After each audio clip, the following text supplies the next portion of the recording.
C3 students. Cruz is gonna help me with the word today. Stay tuned. What's up, guys? Here at the beach. Hope you're all doing well. Hey, real quick, I'm hopping in with our 7 to 7, and this will be great news for you, but this video will not be 7 minutes since I'm on vacation, but just want to stop in and give you an encouraging note. All right, so a couple years ago, me and my cousin Gracie were down here on the beach, and these two little high school kids ran by and stole my fishing stuff. And so my dad sends me a text about it, and so we come running down here, and we can see the stuff and everything that they've got. And so we're running down the beach towards them, and about 2 minutes into it, we're getting closer and closer and closer to these guys, and they've already dropped our stuff, right? But I'm running for whatever reason, vengeance or whatnot. And then finally my cousin Grayson turns back and is like, hey, what are we gonna do when we get there? And I was like, I have no clue. I mean, I was running. I have never been in a fight before. I don't know how to fight. I was just running out of just pure excitement. And so we were like, okay, well, we're not fighters, and we got our stuff back, so we'll just walk back to the condo now.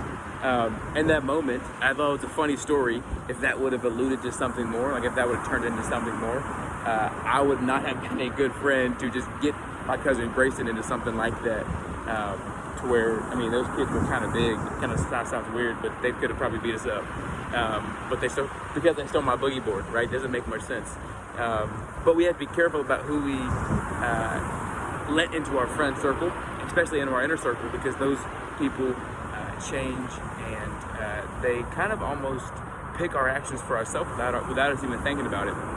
Because our friends shape you, right? Especially those who are super close to, and as much as you don't want to admit it, we need them. I know it's cool to say, you know, I am all I need. You know, I'm self-sufficient. I'm independent. Hey, that is great, and you should not want to be dependent on other people. But also, you have to admit that life is easier, life is better, and you'll get farther if you've got people there to encourage you, to inspire you, to lift you up, to gas you up, but to also be honest with you, right? So you have to have a close friend group. But they have to be the right friends, right? Because it's impossible to live the right life with the wrong people, right? It's impossible to live righteously in the wrong crowd. And these right friends don't come by chance, right? There was a moment when each of these friends became more than just an acquaintance, right? And moved to a deeper level. With Helena, right? That was when we were in high school and she was writing all these kind of flirty notes in my journal. My friend Sam, back in 6th grade in home ec class, when all we were trying to do was sneak in the back and cook a grilled cheese with butter on both sides is the way to do it. But that's how we became good friends. You had these experiences together because friendships are intentional in a way.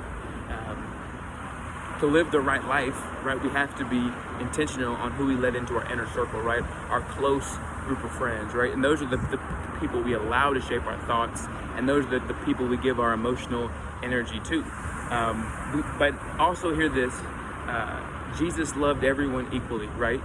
But he didn't spend equal time with everyone, and that goes for us as well. Proverbs 12:26 says this right here: the righteous choose their friends carefully, but the way of the wicked leads them astray. Okay, so Allie just called me in the middle of my message and it stopped. So we're gonna pick up where I think we left off. As believers, we should strive to be righteous, right? To live right. But to do that, we have to surround ourselves with the right friend group, because they influence us to whom we become. To whom we become. I'm sounding all mature up in here. No, they influence us into the person that we become. So here's a question for you. Which qualities are the most important for you to have in your friends, right? Another question is, which of those qualities is not currently there? We have to be intentional, which means there are people in our inner circle who we may need to bump down to our regular friend group. Or on the flip side, right? There may be someone in your life who you need to call up to the big leagues, right? And you need to move them from the friend group to your inner circle. Jesus had 12 disciples, but he also had 3 people, James, John, and Peter, who he was ultra tight with. 1 Corinthians 15:33 says this right here: do not be misled. Bad company corrupts good character. You can try to be as good as you can, but if you're surrounded by bad people, you're gonna get dragged down. Surround yourself with people who want you to succeed and who want the best for you, not those who want to see you dragged down to their level. My hope is that this makes you just think about those who are in your inner circle. Jesus was specific about who he let in, and we should be too. Be great, do good. Can't wait to see you guys soon. All right, so the 3 things you should have got from that video. Cruz is with me.